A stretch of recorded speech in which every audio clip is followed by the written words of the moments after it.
प्रेम करो परमात्मा से, प्रेम ही सुख का सार है।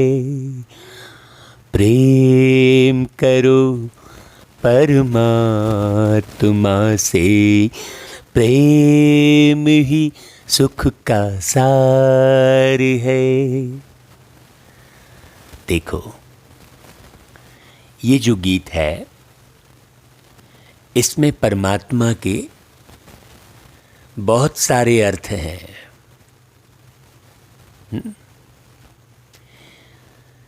परमात्मा अर्थात 5 तत्वों से परे रहने वाली आत्मा।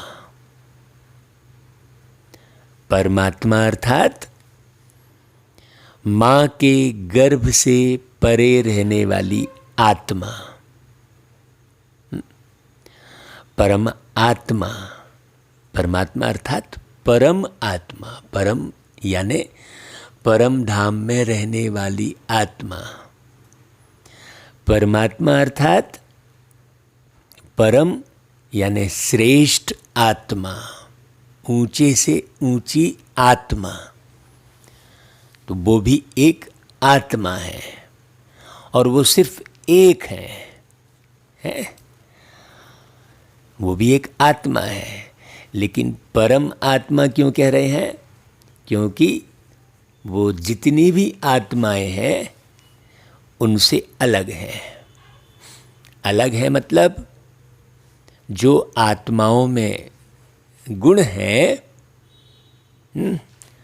वो अल्प है, और उन आत्मा में जिन्हें परमात्मा कह रहे हैं वो हर बात में विशाल है।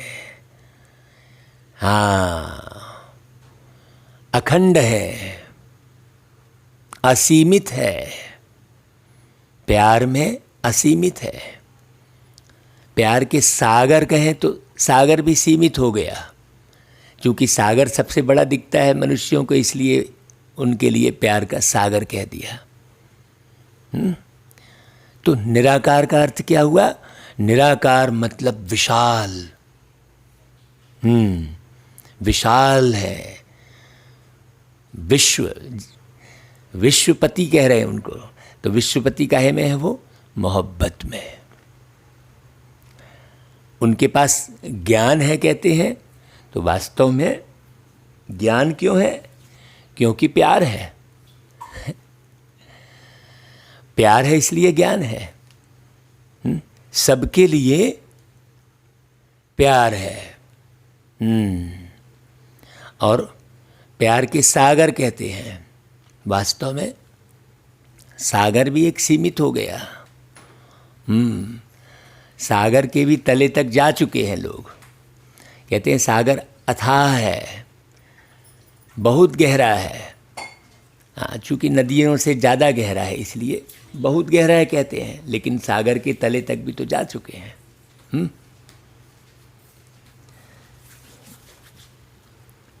ये पृथ्वी को ऊपर से यदि देखते हैं तो एक गोले के समान दिखाई देती है।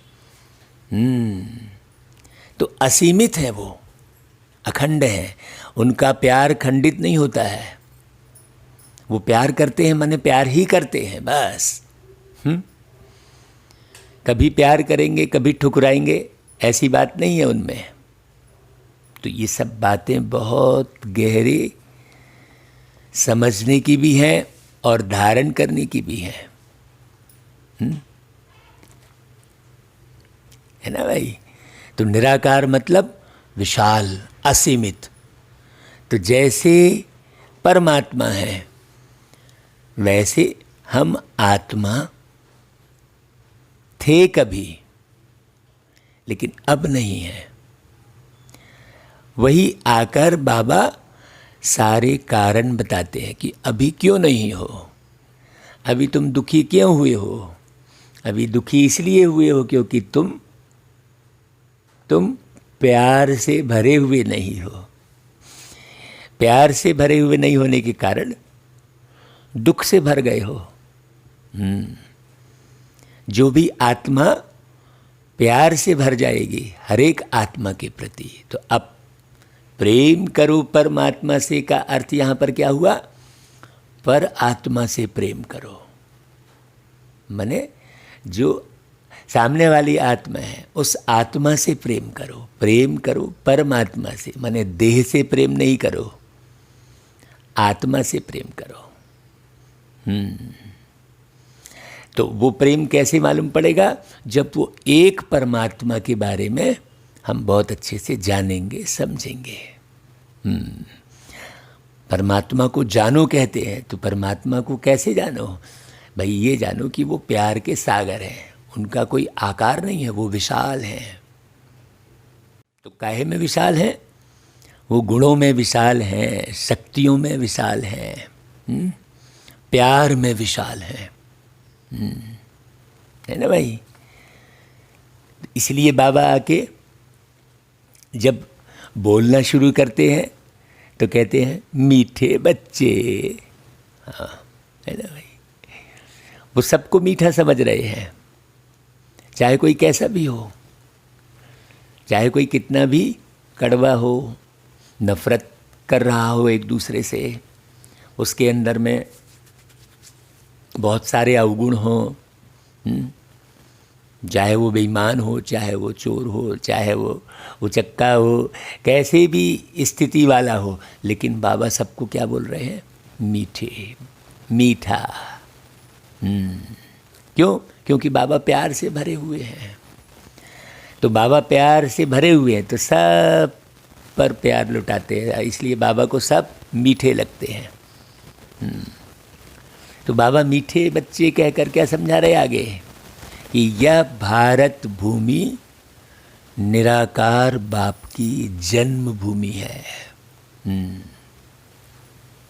तो वो प्यार के सागर भारत में ही आए हैं, इसलिए भारत की महिमा है। भारत सबसे प्रेम करता है। भारत अर्थात भारत में रहने वाली मनुष्य आत्माएं, भारत में रहने वाले लोग, लोग माने आत्मा। हाँ, शरीर थोड़ी, शरीर में रहने वाली आत्मा को ही लोग कह रहे हैं। शरीर के साथ हैं तो लोग कहते हैं। तो यहाँ ही बाप आते हैं, तुम्हें राज योग सिखलाकर राजाई देने, तुम्हारी सेवा करने। अभी बात बहुत बारीक समझना। यहाँ ही बाप आते हैं, भारत की भूमि पर वो प्यार के सागर आते हैं। सागर कह रहे हैं ना? हाँ, वो असीमित प्यार से भरी हुई आत्मा इस धरती पर आती है। एक ही है वो आत्मा जिसके पास प्यार की कोई सीमा नहीं है। हम तो प्यार को बांध लेते हैं एक सीमा में। हाँ, बहुत बारीक बात समझने की है। तो तुम्हें राजयोग सिखलाते हैं। योग माने संबंध। संबंध कैसा? राजा जैसा संबंध। मतलब हर एक को राजा बनाने की भावना वाला संबंध। माने आप किसी से भी मिल रहे हो तो उसे राजा बनाने की आपके अंदर धुन सवार हो जाए कि हाँ, ये भी राजा ही बने, भिखारी मत बने। हर एक आत्मा आपके अंदर ये भाव उत्पन्न हो जाए, ऐसा संबंध हो आपका मानसिक रूप से। राजयोग मतलब ये। हाँ, इसलिए बाबा ने कई बार कहा, बताओ तुम्हारे यहाँ बहुत सारे आते हैं ज्ञान सुनने, किनको वारिस बनाया? क्यों? वारिस बनाया ही नहीं, मतलब अपनी सीट सौंपने की भावना ही नहीं जागी कि हाँ, जैसे मैं बना हूँ वैसा ये ही बन जाए, ये भी ऊंचा हो जाए। हाँ, एप्रिसिएट करना लोगों को, हर एक को ऊंचा उठाना। राजयोग का मतलब ये है, हर एक को ऊंचा उठाना, हर एक को राजा बनाने की भावना रखना। तो जो हर एक को राजा बनाने की भावना रखेगा वही महाराजा बनेगा। अभी देखो, हर एक को राजा बनाने की भावना उत्पन्न हुई है क्या? राजयोग तो सीख रहे हो, क्योंकि बाबा महाराजा बनाने आए हैं। इसलिए बाबा मुरलियों में कई बार कहते हैं, मैं राजाओं का राजा बनाता हूँ। तो तुम्हारी सेवा करने, कैसी सेवा कर रहे हैं? तुमको कंगाल से राजा बना रहे हैं। वही काम तुम्हें भी करना है। जैसी बाबा सेवा कर रहे हैं, सेम मुझे भी वैसी ही सेवा करनी है। प्रेम ही प्रेम, बस प्रेम के अलावा कुछ नज़र ही नहीं आ रहा है। ये पूरी मुरली क्या है? ये पूरी मुरली वास्तव में ज्ञान मुरली नहीं है, ये पूरी मुरली प्रेम की मुरली है। उस प्रेम में फिर सारा ज्ञान आ जाता है। हाँ, उस प्रेम में फिर शांति भी आ जाती है। कह तो रहे हैं भाई हम ओम शांति, लेकिन प्रेम है क्या वैसा हर एक के प्रति? प्रेम है तब तो शांति है, अब प्रेम नहीं है तो शांति नहीं है। हाँ, मुख्य है प्रेम। आत्मा का मतलब ही है प्रेम, आत्मा का मतलब ही है आत्मीयता। आत्मा मतलब कोई डरने घबराने वाली बात नहीं है। नहीं तो आत्मा शब्द बोला तो फिर डर गए, अरे आत्मा ऐसा है। मैं आत्मा हूँ मतलब क्या? मैं आत्मा हूँ मतलब प्रेम से भरा हुआ हूँ। हाँ, ऐसा है। प्रेम दिखाई नहीं देता ना, इसलिए प्रेम निराकार है। प्रेम नहीं दिखाई देता। क्यों दिखाई नहीं देता? क्योंकि स्वार्थ है। तो दृश्य में क्या आता है? स्वार्थ दिखाई देता है दुनिया के अंदर में, इसलिए प्रेम दिखाई नहीं देता। आत्मा अति सूक्ष्म है, दिखती नहीं है, ऐसा कहते हैं। क्या नहीं दिखता है? प्रेम नहीं दिखता है। अब प्रेम को दिखाने की कोशिश में लगे हैं। प्रेम दिखेगा ही नहीं, प्रेम तो निराकार है। प्रेम का कोई आकार ही नहीं होता। हाँ, अब प्रेम को हमने वस्तुओं के साथ बांध दिया, लेन देन के साथ बांध दिया, गिफ्ट के साथ बांध दिया। नहीं है ना भाई? बहुत बारीक है बात समझने की। शिव बाबा अपने हर एक बच्चे को कौन सी प्रतिज्ञा कराते हैं? बाबा कहते हैं, मीठे बच्चे प्रतिज्ञा करो कि बाबा हम कोई भी विकर्म नहीं करेंगे। विकर्म क्यों हो रहे हैं? 5 विकारों के कारण विकर्म हो रहे हैं। 5 विकारों का हम दान देते हैं। जब दान दे दिए तो अंदर में उसका एक भय रहना चाहिए। अगर हम दान देकर वापस फिर लेंगे तो बहुत पाप बन जाएगा। भाई बाबा ने आकर क्या दान लिया? बुराइयों का दान लिया बाबा ने आकर। है ना भाई? जो दान लेने की बात जो दिखाई है वो धन दौलत थोड़ी ली है। छोटे बनकर, बटुक बनकर दान लेने की बात दिखाई है। विश्वामित्र बनकर भी दान लेने की बात दिखाई है। विश्वामित्र मतलब पूरे विश्व के मित्र, है ना? विश्वकर्मा मतलब ऐसा कर्म जो पूरे विश्व के लिए सुखदायी हो। तो बाबा कहते हैं कि दान वापस ले लिया तो उसकी कड़ी सज़ा खानी पड़ेगी। बाबा कहता है, मैंने 5 विकार का दान किसने लिया? प्यारे बाबा ने, परमात्मा ने। हरिश्चंद्र की कहानी भी इसी पर बनी हुई है। हाँ, हरिश्चंद्र अपनी प्रतिज्ञा में दृढ़ थे। विश्वामित्र जी ने सारा राजपाट उनसे दान में मांग लिया तो दे दिया, और पत्नी बच्चों सहित सब घर से निकल गए। दृढ़ प्रतिज्ञा वाले थे। फिर उनके पुत्र की जो है सर्पदंश में मृत्यु हो गई। हाँ, वो जो है शमशान में जाकर कर लेने का कार्य करने लग गए। ऐसा ये कहानी है छोटी सी राजा हरिश्चंद्र की, लेकिन सच्चाई नहीं छोड़ी उन्होंने, सत्य पर अडिग रहे। हाँ, है ना भाई? जो प्रतिज्ञा की, भाई विश्वामित्र ने पूरा राजपाट की प्रतिज्ञा करवाई उनको दान की, तो वो अपने जो है सच्चाई में अडिग रहे। ऐसी कहानी है। अब कहानी तो बहुत लंबी है, माने प्रतिज्ञा की कहानी है वो। हमें भी वैसी ही प्रतिज्ञा करनी है। हाँ, कौन सी प्रतिज्ञा है?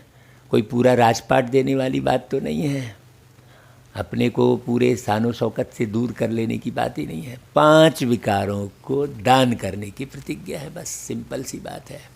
अपना लोभ दान में कर दो भगवान को। हाँ, जो कसाय अपने अंदर में घुसी हुई है 5 विकारों 10 विकारों के रूप में, ईर्ष्या, द्वेष, ग्लानि, निंदा, यही तो प्रेम में बाधक है। प्यार के सागर आकर क्या आपसे ले रहे हैं? आपके अंदर की विकृति ले रहे हैं। हाँ, ओम शांति। यह बच्चों की है गॉडली स्टूडेंट लाइफ। बच्चे जानते हैं कि हम उनके पास आए हैं, तो बच्चे जानते हैं कि हम उनके पास आए हैं। कौन बोल रहे? बाबा। वही कल्प कल्प भारतवासी बच्चों को आकर राज्य भाग्य देते हैं। अब इस बात को बहुत गहरे से समझना। राज्य भाग्य देते हैं मतलब प्रेम स्थापित करते हैं। भारत में ही आते हैं ना, यह भारत भूमि है। अपनी भूमि पर बहुत प्यार रिगार्ड होता है। हाँ, जैसे कोई विलायत का बड़ा आदमी यहाँ मरता है तो उनको विलायत ले जाते हैं, अथवा यहाँ का कोई बड़ा आदमी विलायत में मरता है तो उनको यहाँ ले आते हैं। अपनी भूमि का मान रखते हैं। भारत को कहा जाता है भगवान की जन्मभूमि। यह भी जानते हो, जिसको भगवान अथवा अल्लाह परमात्मा कहते हैं, उनके सामने अभी तुम बैठे हो। नाम तो जरूर चाहिए ना। अल्लाह कहते हैं तो भी लिंग की पूजा करते हैं। ईश्वर अथवा खुदा कहते हैं तो जरूर उनकी निशानी चाहिए ना। लिंग को सब तरफ पूजते हैं। चित्रों में भी आजकल देवताओं के आगे परमपिता परमात्मा का चित्र लिंग दिखाते हैं। वह है सबसे ऊंच। उनको अपना शरीर नहीं है, इसलिए निराकार कहा जाता है, साकार नहीं है। अभी तुम बच्चे जानते हो, हम उनके सामने कल्प कल्प हाजिर होते हैं शिक्षा लेने के लिए। अब एक बात बड़ी समझने की है, शिक्षा कौन सी है? प्रेम की शिक्षा है। ऐसा थोड़ी है कि 4 पेज की मुरली जो है तो जैसा जैसा मुरली में लिखा है एज इट इज हमने पढ़ लिया या वैसा ही सुन लिया या उसी को ही सुनना है, ऐसी कोई बात थोड़ी है। बाबा जो मुरली सुना रहे हैं वो क्यों सुना रहे हैं? वो हृदय में प्रेम स्थापित करने के लिए। राज्य की स्थापना का मतलब प्रेम की स्थापना। हाँ, है ना भाई। अभी पार्टीशन है, बहुत सारा पार्टीशन है। धरती का पार्टीशन, आकाश का पार्टीशन, हवा का पार्टीशन। प्रेम में पार्टीशन थोड़ी होता है। भारत मतलब पूरा विश्व एक। हाँ, पूरा विश्व एक हो गया। फिर अलग अलग देश भी नहीं, अलग अलग राज्य भी नहीं। ये बड़ी गहरी बात है। ये प्रेम की स्थापना है। हाँ, अभी हम क्लास करा रहे हैं, तो क्लास करा रहे हैं तो बड़ा प्रेम अनुभव हो रहा है। लोगों को मान लो। लेकिन अगर किसी का फिर फ़ोन आया तो हम माइक में बहुत प्रेम लुटा रहे हैं, और जब किसी का फ़ोन आया तो उसे प्रेम से बात नहीं कर रहे, बोले हमारे पास टाइम नहीं है। तो फिर हम स्थापना किस चीज़ की कर रहे हैं? सोचने की बात है। कहा भाई अभी हम योग में हैं, तो योग मतलब किससे योग लगाना है? जो व्यक्ति आपको फ़ोन किया है वो भाई आपके प्रेम की वाणी सुनकर आपसे प्रभावित होकर आपको फ़ोन किया है, तो आप उसे समय दो ना भाई। नहीं, वो नंबर ही गुम कर दिए। वो भाई हम बहुत बड़े संत ऋषि मुनि बन गए, खूब बड़े महात्मा महारथी बन गए, अब हम डायरेक्ट फ़ोन पे बात भी नहीं करेंगे। है। तो महारथी महात्मा बनने के लिए थोड़ी पुरुषार्थ कर रहे हैं। महान आत्मा मतलब प्रेम से भरी हुई आत्मा। हाँ, परमात्मा के प्रेम से भरी हुई आत्मा, ऐसी प्रत्येक आत्मा का निर्माण कर रहे हैं बाबा। ऐसी आत्मा ही इस धरती पर रहेगी, वही सतयुग कहलाएगा, जहाँ प्रेम ही प्रेम होगा। बस प्रेम के अलावा कुछ नहीं होगा। वस्तु व्यक्ति तो अकिचार जो है होंगे, मतलब वस्तु तो खूब होंगी, अच्छी अच्छी होंगी, भरपूर होंगी, उपयोग सब करेंगे, लेकिन प्रेम खूब रहेगा। मुख्य बात है प्रेम। हाँ, नहीं हम मंचों पर ही प्रेम लुटा रहे हैं, माइक में प्रेम लुटा रहे हैं, यूट्यूब पर हम प्रेम लुटा रहे हैं, लेकिन व्यक्ति मिलने आ रहा है तो अभी थोड़ा सा महाराज बिजी है बोले हैं, अभी थोड़ा बाद में कर आना, कल आना। भाई तुम दो घड़ी देख लो उसको। जो आया है तुम्हारे पास, जो तुम्हारे पास फ़ोन आया उससे 2 घड़ी बात कर लो भाई प्रेम से। फिर चलो आप कार्य में बिजी हो तो 2 घड़ी उसको कह दो, हाँ हम थोड़ी देर में आपसे बात करते ना भैया, ऐसा आप मीठे से बोल सकते हो ना। कि नहीं टाइम ही नहीं है, फिर छुपते फिर रहे हैं। बताओ वीआईपी बन गए? नहीं, स्थापना क्या कर रहे हैं। हाँ, बाबा ने क्या बोला, अभी अभी तुम बच्चे, अभी तुम जानते हो कि शिक्षा लेने के लिए, भाई कौन सी शिक्षा, जो प्रेम की शिक्षा वास्तव में। हाँ, तो विश्वामित्र और राजा हरिश्चंद्र की कहानी क्यों बताई बाबा ने। और कौन सी प्रतिज्ञा, मैंने राजपाट जो दान में दे दिया। अब भाई वो विश्वामित्र तो ऋषि दिखा रहे हैं, अब ऋषि राजपाट लेके करेंगे क्या, सोचने की बात है। वो काहे को दान में पूरा राजपाट मांगेंगे। यहाँ तो बात बड़ी समझने की है। विश्व का मित्र कौन है, एक परमात्मा है, जिनको अपनी कोई देह नहीं है। तुम देह लेते हो तो देह के साथ बंधे रहते हो, फंसे रहते हो, दैहिक रिश्ते से जुड़े रहते हो। हाँ, भगवान वाच है तो जरूर राजयोग सिखलाते होंगे। राजयोग का अर्थ भी बताया बहुत अच्छे से। स्टूडेंट को राजयोग सिखाया था और वह राजा रानी बने थे। हैं, लड़ाई आदि की तो बात ही नहीं है। अब बताओ यहाँ पर राजपाट कौन सी स्थापना कर रहे हैं, प्रेम की, तो वहाँ लड़ाई कहाँ हुई। इसलिए लड़ाई आदि की बात नहीं है, बाबा कह रहे हैं। हाँ, अब ऐसा थोड़ी है कि ये 4 पेज की मुरली हूबहू बस वैसे ही के वैसे ही पढ़ना ही हम हो गया पूरा। एक परिपाटी थोड़ी है कोई। इन लक्ष्मी नारायण आदि ने लड़ाई से थोड़े ही बादशाही पाई है, बिल्कुल नहीं। दुनिया बिल्कुल नहीं जानती कि इन्होंने सतयुग में राज्य कैसे पाया। अभी तो कहते हैं भाई मैं चुनाव लड़ रहा हूँ, ऐसा कहते हैं। चुनाव हो रहा है उसमें भी लड़ रहा हूँ कहते हैं, सोचो, हैं कहते हैं फाइट कर रहा हूँ। आजकल हर जगह बस फाइट है, बस है फाइटिंग और फाइट है। पिक्चरों में देखो तो फाइट है, राजनीति में देखो तो फाइट। तो अभी तुम बच्चे समझते हो हम बाप से राज्य ले रहे हैं। भाई कौन सा राज्य ले रहे हैं, प्रेम, सीधी सी बात है। हम उनके सम्मुख बैठे हैं, तो जिनके अंदर बाबा का प्रेम होगा ना, वो बहुत खुश होगा। क्यों, क्योंकि उसको कुछ चाहिए ही नहीं है फिर। हाँ, उसको प्रेम भी नहीं चाहिए, वो बस खाली लुटाने वाला रहेगा। तो वही बाबा है। हाँ, ऐसा थोड़ी बाबा राजा है तो फिर राजा कोई मुकुट वाला थोड़ी है, कोई बाबा या दाढ़ी वाला थोड़ी है। हाँ, वो तो प्रेम से भरा हुआ है। अभी कृष्ण जो दिखाते हैं वो तो मुकुट वाला और द्वारकाधीश दिखाते हैं, राजा दिखाते हैं। कृष्ण तो छोटा बच्चा है, वह है रचना। अभी बरोबर कृष्ण अपना पद ले रहे हैं जो फिर भविष्य में कृष्ण कहलाएंगे। यह सारी है पढ़ाई की बात। हाँ, है कि नहीं भाई। तो सारी है पढ़ाई की बात। भाई कौन सी पढ़ाई की बात, कहते हैं ना भाई कि पोथी पढ़ पढ़ जगमुआ, पंडित भया न कोई, ढाई आखर प्रेम का पढ़े सो पंडित हुए। तो यह बात पढ़ाई की है तो कौन सी? प्रेम की है। तुम जानते हो बाबा हमको राज योग सिखलाते हैं। योग माने संबंध है। जैसे मनुष्य को बैरिस्टर, इंजीनियर आदि बनाते हैं तो मनुष्य ना।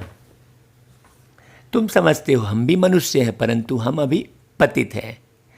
अभी बाप पावन भी बनाते हैं और हमें वर्षा भी देते हैं। पावन दुनिया तो नई दुनिया ही होगी। नई दुनिया में है ही राजा ही। अब एक एक शब्द को समझना बहुत अच्छे से। हाँ, है ना। राजा मतलब सबसे प्रेम करने वाला। सबसे प्रेम करने वाला राजा। अभी यदि आप सबसे प्रेम कर रहे हो तो अभी आप राजा हो। वो भले वो आप माने ताम झाम वाले नहीं हो, लेकिन राजा हो बस। अभी तुम बाप के सम्मुख बैठे हो। जैसे लौकिक बाप बच्चों को प्यार से बैठ समझाते हैं, यह है पारलौकिक विचित्र बाप। वो भी प्यार से बैठ के समझा रहे। बात वही प्यार की ही है। जिसके लिए तुम गाते आए हो त्वमेव माता पिता त्वमेव। इस समय तुम जानते हो यह अपना पार्ट बजाते हैं, जो भक्ति मार्ग में हम गायन करते हैं। तुम कहते हो हम शिव बाबा के पास आए हैं, चिट्ठी भी लिखते हो शिव बाबा केयर ऑफ ब्रह्मा। कोई को तुम पोस्ट दिखाओ तो वंडर खाएंगे, शिव बाबा केयर ऑफ ब्रह्मा, ऐसा तो कभी सुना नहीं है कहेंगे। शिव बाबा ब्रह्मा में आकर विष्णुपुरी की स्थापना कर रहे हैं, सामने खड़े हैं। हाँ, मैंने पूरी दुनिया को विष रहित बना रहे हैं, विष्णुपुरी है। शिव बाबा आकर मैंने शिव जो है विष रहित है। हाँ, शिव जो है विष रहित, उनके अंदर कोई विष है ही नहीं। भाई जो विष रहित है वही तो सबके विष को ले सकेगा, और जिसके अंदर विष है पहले से, वो कहाँ दूसरे से विष ले सकेगा भाई। सोचने की बात है। तो दूसरों के विष कैसे ले रहा है? क्योंकि प्यार से भरा हुआ है। उस प्यार में वो सारा विष क्या हो जा रहा है? खत्म हो जा रहा है, नष्ट हो जा रहा है। वो प्यार का सागर है कहते हैं ना। तो सागर से क्या निकला? मंथन किया तो विष निकला कहते हैं। और वो विष किसने लिया? वो शिव ने ले लिया कहते हैं। तो भाई आप मंथन कर्म की करी, हर एक आत्मा है। हाँ, तो जैसे ही आत्मा का ज्ञान भाई मंथन किया तो क्या निकला? अमृत निकला भी कहते हैं। अमृत निकला तो क्या अमृत निकला? ये ज्ञान आया क्या? रिबा हर एक आत्मा है भाई। हाँ, कोई करोड़पति या अरबपति या कंगाल ऐसी कोई बात ही नहीं है, हर एक आत्मा है। तो फिर प्रेम जागृत हुआ। हाँ, ये बड़ी गहरी बात समझने की है।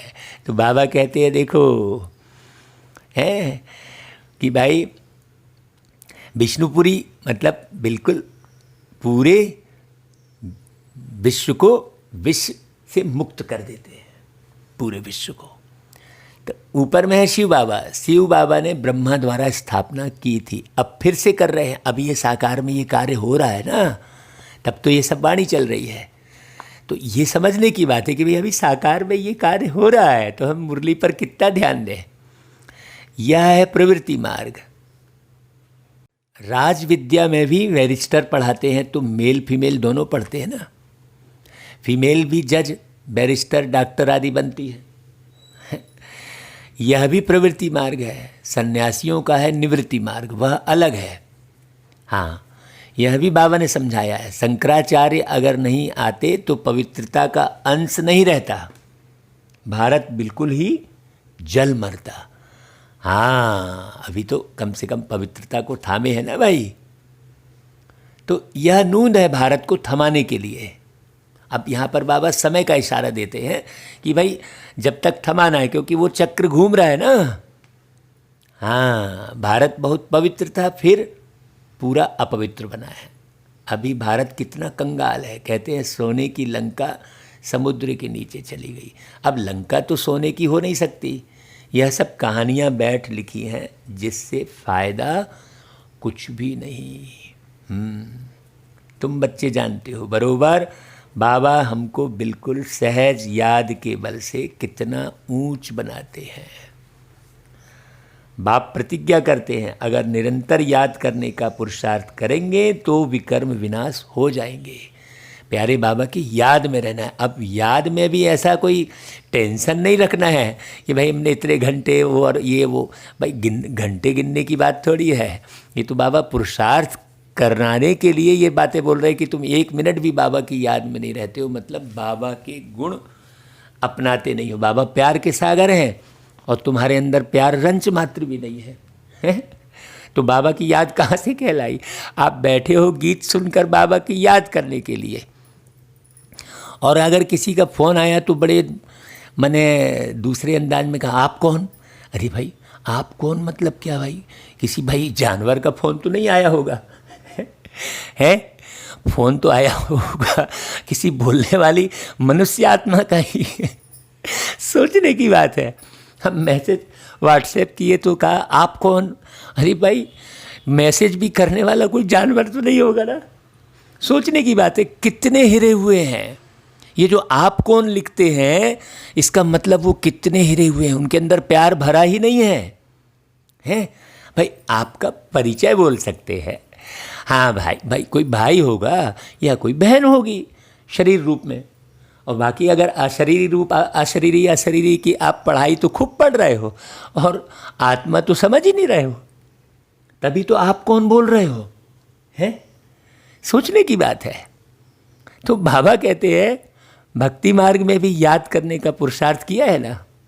क्यों याद करते हैं, भाई याद इसलिए करते हैं कि हमको साक्षात्कार हो।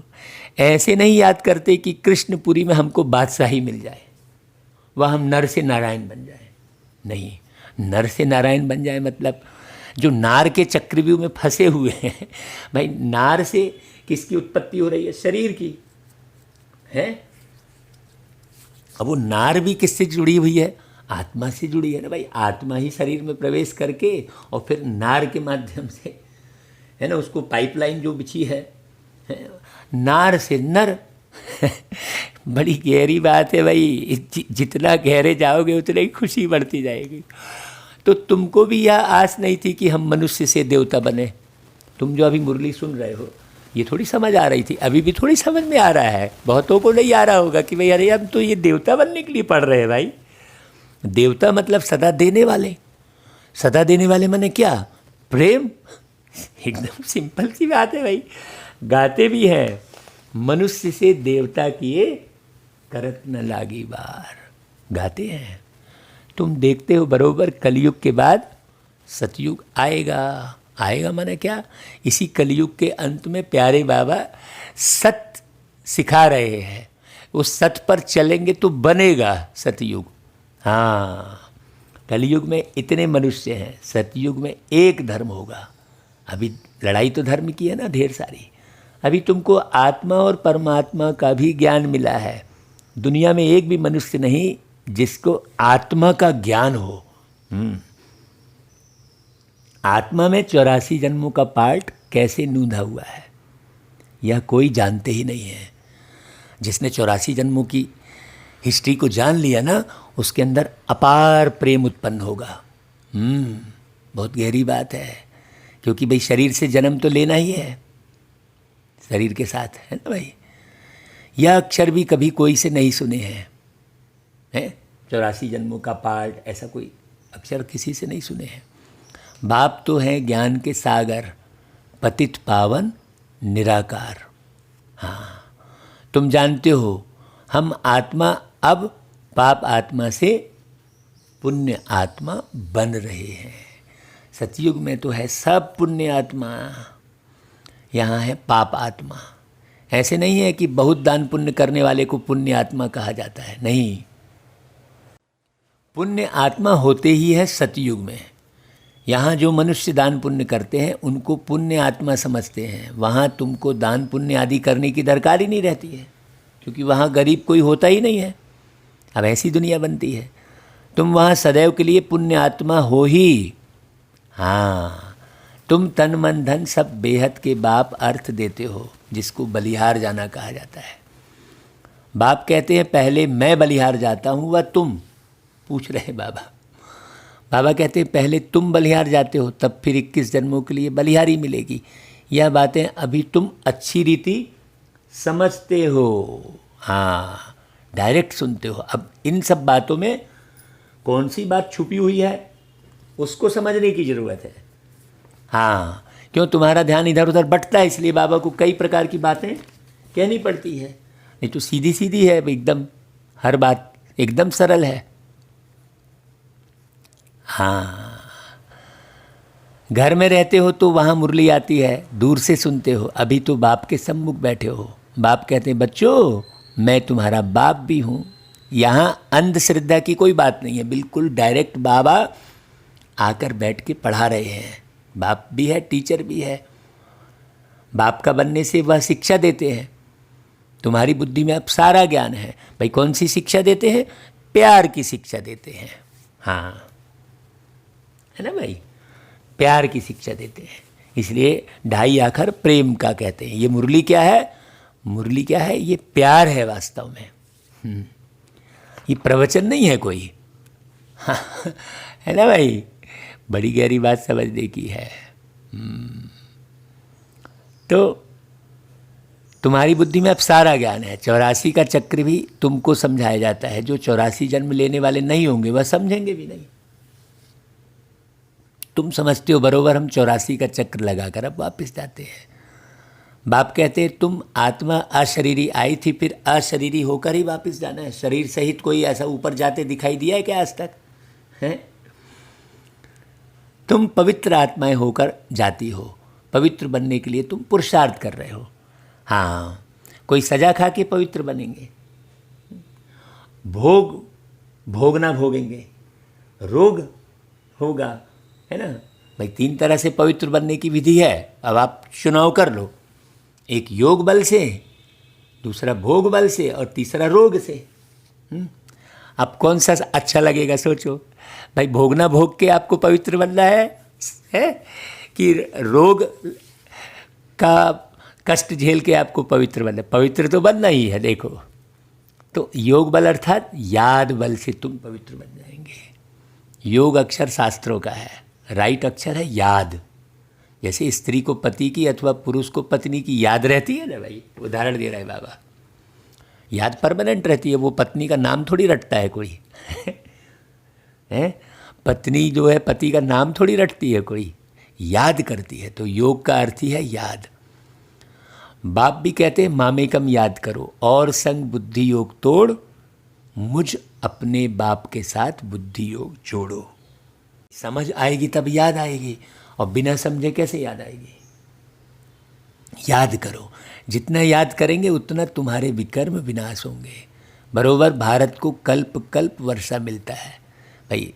आप देखते हो शिव जयंती भी तो मशहूर है ना, है जैसे बुद्ध क्राइस्ट आदि की जयंती है, वैसे निराकार शिव की भी तो जयंती है ना। दूध चढ़ाते हैं निराकार में, वह ऊँच ते ऊँच हो गया। कृष्ण जयंती भी मशहूर है, परंतु शिव बाबा आकर क्या करते हैं या किसको भी पता नहीं है। कृष्ण के बारे में भी पता नहीं है कि वो आके क्या करते हैं। हाँ, कृष्ण सतयुग के प्रिंस थे, जरूर उनको कोई ने ऐसा कर्म सिखाया होगा भाई जो सतयुग का प्रिंस बना है। भाई द्वारकाधीश लॉर्ड कृष्णा कहते हैं ना भाई, छोटा बच्चा तो पवित्र ही है ना, वहाँ विकार की बात नहीं होती है, बच्चा शुद्ध रहता है। भगवान तो एक ही निराकार है, गॉड इज वन, बाकी सारी है रचना। रचना से कभी रचना को वर्षा नहीं मिल सकता, वर्षा बाप से मिलेगा। भाई को भाई से वर्षा नहीं मिल सकता। तुम सब भाई भाई हो, ब्रदरहुड कहते हैं ना। हाँ, हिंदू मुस्लिम सिख ईसाई हम सब है भाई भाई। तो अब भाई भाई को भाई कैसे वर्षा देगा? तो एक बाप को धरती पर आना पड़े ना। मतलब ब्रह्मा बाबा से भी कोई आपको वर्षा थोड़ी मिल रहा है। बाप तो एक ही है, वर्षा बाप से मिलेगा। सर्व भाइयों का सदगति दाता तो एक बाप है, सर्व भाइयों का मतलब सर्व आत्माओं का। सभी आत्माओं को बाप से वर्षा मिल रहा है। बाप कहते हैं मैं आत्माओं को आकर पढ़ाता हूँ, आत्माओं को सदगति देता हूँ। बहुत बारीक बात सब ये समझने की है ना माने जो भी आप पढ़ाई पढ़ रहे हो वो उसका फल नेक्स्ट जन्म में मिलेगा ना भाई आपको।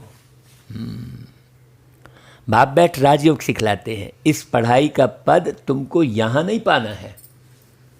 अब यहाँ ही पद के पीछे भागने लगे, वह बैरिस्टर आदि इस जन्म में बनते हैं, फिर दूसरा जन्म लेकर फिर से पढ़ेंगे। अब ये पढ़ाई आप फिर से थोड़ी पढ़ेंगे वहाँ, अभी जो पढ़ाई पढ़ रहे हैं उसका पद अगले जन्म में है। ऐसी पढ़ाई कहीं नहीं हो सकती जिसका पद दूसरे जन्म में मिले। भाई किसको मिलेगा दूसरे जन्म में? आत्मा को। भाई आप गाते हो ना कि जन्म जन्म का साथ है तुम्हारा हमारा, तुम्हारा हमारा, अगर न मिलते इस जीवन में लेते जन्म दोबारा। तो कौन बोल रहा है भाई? अगर न मिलते इस जीवन में, शरीर तो खत्म हो गया, लेते जन्म दोबारा कौन? आत्मा ना भाई। कहते हैं 100 बार जन्म लेंगे 100 बार फना होंगे, है ना भाई। तो कई 84 के चक्र लगाए तो 100 बार क्या, कई 1000 बार हो कहला जाएंगे, है ना भाई। तो तुम जानते हो इस पढ़ाई से हम 21 जन्म के लिए प्रारब्ध पाते हैं। हम माना कौन? आत्मा। ये आत्मा की जो स्मृति है, जो अशरीरी की स्मृति है, वो पूरी मुरली में है। देखो आप वास्तव में यदि पूरी मुरली को बहुत अच्छे से आप बहुत गहराई से समझोगे तो पूरी मुरली में विदेही अवस्था बनाने की ही बात है।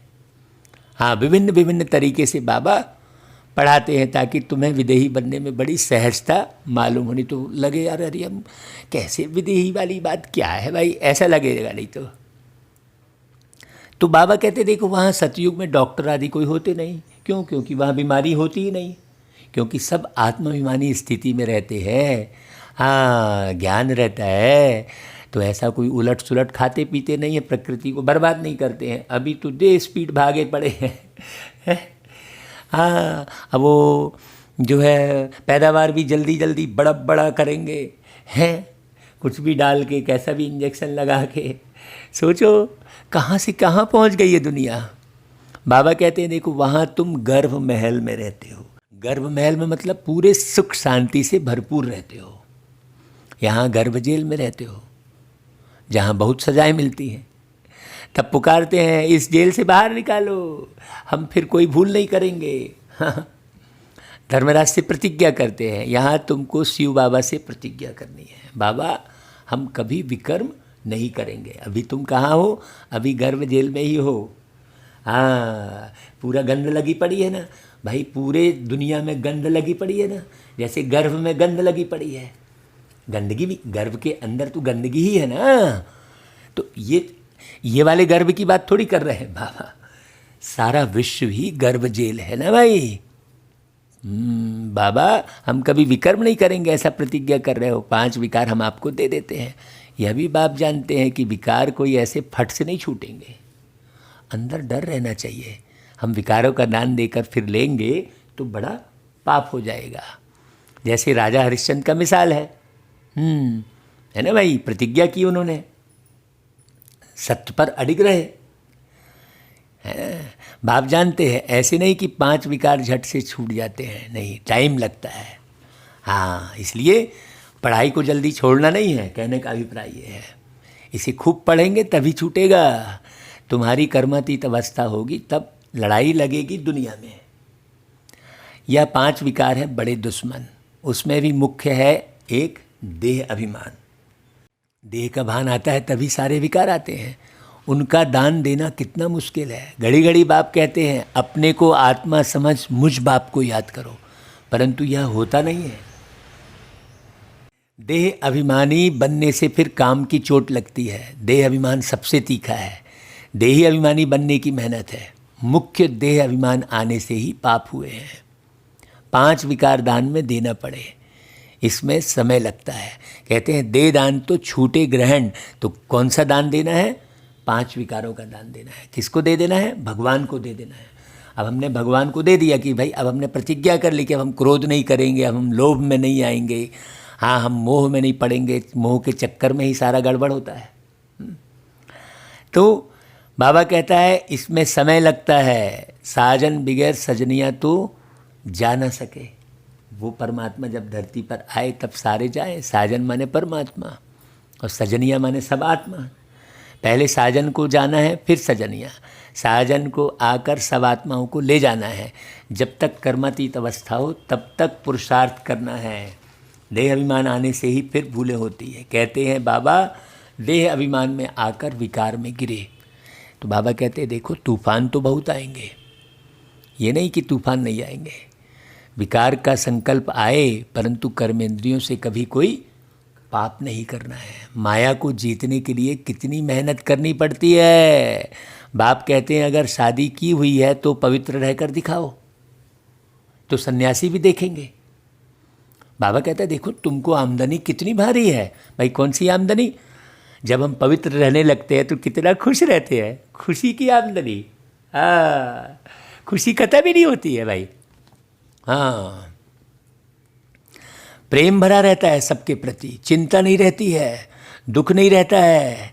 हाँ, अतीन्द्रिय सुख रहता है। अतीन्द्रिय सुख माने इस इंद्रियों से परे का सुख। हाँ, पवित्र रह दिखाया तो बहुत ऊंच पद पाएंगे। तुम पर तो सब कुर्बान जाएंगे। भाई पवित्र रहकर दिखाना तो भाई गृहस्थियों के लिए बहुत बड़ी जो है लॉटरी है, कहना चाहिए। गृहस्थियों के लिए बहुत बड़ी लॉटरी है। बाबा भी महिमा करते हैं, भल पवित्र भी रहे परंतु फिर योग भी चाहिए है। हाँ, योग में ही घड़ी घड़ी विघ्न पड़ते हैं। माने प्यारे बाबा याद आने चाहिए। ऐसे थोड़ी पवित्र बस रह रहे हैं। फिर हमारा कनेक्शन किससे होना चाहिए? हाँ, हमको नाती पोता पोतरा बेटा पत्नी पति ये सब याद आ रहे हैं तो वो पवित्रता थोड़ी कहलाएगी। देह अभिमान आ जाता है। पवित्र रहते हैं सो तो ठीक, पवित्रता से ही पवित्र दुनिया में वर्षा पाएंगे, परंतु फिर माया भी जोर रखेगी। माया बहुत वार करती है अलग अलग तरह से। लोभ आ जाएगा तो अपवित्र कहला गए। लोभ आया तो अपवित्र हो गए ना भाई। मोह आया पार्टिकुलर। रुस्तम जो बनते हैं उनको माया भी बहुत सताती है। बहादुरी दिखलाते हैं परंतु साथ साथ निरंतर याद भी रहे तभी विकर्म विनाश होंगे। हाँ, ये जैसे मान लो हम कहा ना कि भाई किसी का फ़ोन आया तो बाबा की याद नहीं थी इसलिए आप कौन बोल रहे थे। नहीं तो बड़े प्यार से बात करोगे आप, हर एक से विदेही अवस्था में बात करोगे, आत्मा समझ के बात करोगे, है ना भाई। बाप समझाते हैं कि माया बहुत वार करती है, यह सब होगा। याद में मुश्किल रह सकते हैं, जो रह सकते हैं उनसे अनुभव पूछना चाहिए, क्या समझते हैं, कैसे रहते हैं। हाँ, याद में रहने से विकर्म विनाश होंगे। यह बात ही बिल्कुल न्यारी और नई है। अभी याद की बात तो दुनिया में कोई समझा ही नहीं है कि याद किसे कहेंगे। यहाँ बैठे हो तो नशा चढ़ा हुआ है क्योंकि बाबा सामने हैं, यह भी समझते हैं। भगवान एक ही निराकार है, ना कि कृष्ण। भाई कृष्ण तो शरीर का नाम है ना, एक आकार है ना। वास्तव में कृष्ण के लिए शास्त्रों में बातें लिख दी है, उखरी से बांधा, यह किया, यह कोई बातें हैं नहीं। यह भी उनकी ग्लानि करते हैं, इंसल्ट करते हैं। कृष्ण में तो कोई भी अवगुण था ही नहीं, तो चंचलता कैसे करेंगे भाई। भाई चंचलता करना यह भी एक अवगुण है ना। हाँ, कृष्ण तो बिल्कुल ही मर्यादा पुरुषोत्तम है ना। उनकी महिमा गाते हैं सर्वगुण संपन्न, तो फिर मटकी कैसे फोड़ेंगे भाई। सोचने की बात है। गोपियाँ नहा रही हैं सरोवर में, तो वस्त्र कैसे उठा के ले जाएंगे। ये तो अवगुण हो गया ना। जब कह रहे हैं सर्वगुण संपन्न तो इसका कोई अर्थ होगा ना बहुत गहरा। तो गाया जाता है गुरु ब्रह्मा गुरु विष्णु। बोलो गुरु तो हमारा है नहीं, हम इनको ना तो गुरु ना ईश्वर मानते हैं। पतित पावन तो एक ही निराकार है ना, परम सद्गुरु। बाकी सब तो साकार शरीरधारी है ना। साकार गुरु कोई पतित पावन हो न सके भाई। वो शरीर ही उसे अपवित्रता से मिला है। इस समय तुम परमपिता परमात्मा की सारी जीवन कहानी जानते हो। 5000 वर्ष में शिव बाबा का क्या पार्ट बचता है, यह तुम जानते हो बाप द्वारा। नॉलेजफुल तो बाप है ना, सुख शांति आनंद का सागर, यह महिमा उनकी है, शिव बाबा की। बाप के पास खजाना है तो जरूर बच्चों को भी देते होंगे ना, है ना। अच्छा भाई, मीठे मीठे सिकिल दे बच्चों प्रति मात पिता बाप दादा का याद प्यार और गुड मॉर्निंग। रूहानी बाप की रूहानी बच्चों को नमस्ते, और हम रूहानी बच्चों की रूहानी मात पिता बाप दादा को याद प्यार गुड मॉर्निंग और नमस्ते। अच्छा भाई, धारणा के लिए सार। कर्मातीत अवस्था को प्राप्त करने के लिए इन कर्मेंद्रियों से कोई भी भूल नहीं करनी है। आंखें कहीं डूबे नहीं, कान किसी की निंदा में रुके नहीं। हाँ, पवित्र रहने के साथ साथ याद में भी मजबूत होना है। जहाँ भी जा रहे हैं बाबा की याद आ रही है। हाँ भाई, कहीं भी जा रहे हैं बाबा की याद आ रही है, किसी से भी मिल रहे हैं बाबा की याद आ रही है, निराकार बाबा की याद आ रही है। कैसे बाबा ने पढ़ाया है, कैसे हमको पवित्र बनाया। हाँ, सदा पुण्य आत्मा बनने के लिए तन मन धन से बाप पर बलिहार जाना है। मतलब इसी कार्य में अपना तन मन धन लगाना है, क्योंकि भाई धन भी तो चाहिए ना भाई। आज जो है मोबाइल में आप देख रहे हो तो मोबाइल में धन लगा है ना आपका, है ना भाई। सुन रहे हो बाबा की मुरली ट्रांसफ़र हो रही है, अब पूरे विश्व तक कैसे पहुंचाई जाए, कोई ना कोई तो माध्यम चाहिए ना। तो तन मन धन से बाप पर बलिहार जाना है। एक बार बलिहार जाने से 21 जन्म के लिए पुण्य आत्मा बन जाएंगे। इसलिए अब बाबा के इसी ज्ञान प्रचार प्रसार में ही अपना तन मन धन लगाना है, और वैसा बनकर लगाना है। अच्छा, बाबा रोज सद्गुरु बनकर वरदान भी देते हैं। तो आज का वरदान क्या है देखो, उपराम और एवर रेडी बन, बुद्धि द्वारा अशरीरीपन का अभ्यास करने वाले सर्व कलाओं में संपन्न भव। हाँ भाई, वरदान को यदि हम ध्यान से सुनेंगे तो बहुत बारीक बात समझ में आएगी। उपराम और एवर रेडी, जैसे सर्कस में कला दिखाने वाले कलाबाज का हर कर्म कला बन जाता है। वे कलाबाज शरीर के कोई भी अंग को जैसे चाहें, जहाँ चाहें, जितना समय चाहें मोल्ड कर सकते हैं। यही कला है। आप बच्चे बुद्धि को जब चाहो, जितना समय, जहाँ स्थित करने चाहो वहाँ स्थित कर लो। यही सबसे बड़ी कला है। हाँ, माने आप क्वेश्चन में है ही नहीं, है ना, किसी भी प्रकार के प्रश्न में नहीं है। जैसे कहा आप कौन, तो ये भी एक प्रश्न हो गया ना, है। हाँ, इस एक कला से 16 कला संपन्न बन जाएंगे। बुद्धि को मोल्ड कर लेना, माने इतनी समझदार बुद्धि बन जाए कि हर एक बात बिल्कुल तुरंत समझ में आए। इसके लिए ऐसे उपराम और एवर रेडी बनो जो आर्डर प्रमाण 1 सेकंड में अशरीरी बन जाओ। युद्ध में समय ना जाए, अशरीरी बन जाओ। मतलब किसी ने कुछ कहा, आपको बुरा लग गया, तो मतलब आप अशरीरी नहीं हो, आप हो ही नहीं भाई यहाँ। हाँ, समझ गए बिल्कुल बुद्धि से, ओके। किसी को बहुत जल्दी समझ गए, हाँ भाई कौन कितने गहराई में है, आर्गूमेंट नहीं किए, है ना भाई, जल्दी से समझ गए, जल्दी से समझ गए। एवर रेडी कहा, एवर रेडी कहा है मैं समझने में। अच्छा भाई, फिर वरदान, और फिर इसके बाद अब स्लोगन। सरलता और सहनशीलता के गुण को धारण करने वाले ही सच्चे स्नेही और सहयोगी हैं। वास्तव में ये स्लोगन भी पूरी मुरली का सार है। सरलता और सहनशीलता, जब तक आप पूरे ज्ञान को हासिल नहीं करेंगे तब तक सहनशील बनेंगे नहीं, हैं, तब तक सरलता आएगी नहीं। मूल बात है, अपने को आत्मा समझ, परमात्मा को याद करने से ये सारी प्राप्तियां होंगी भाई।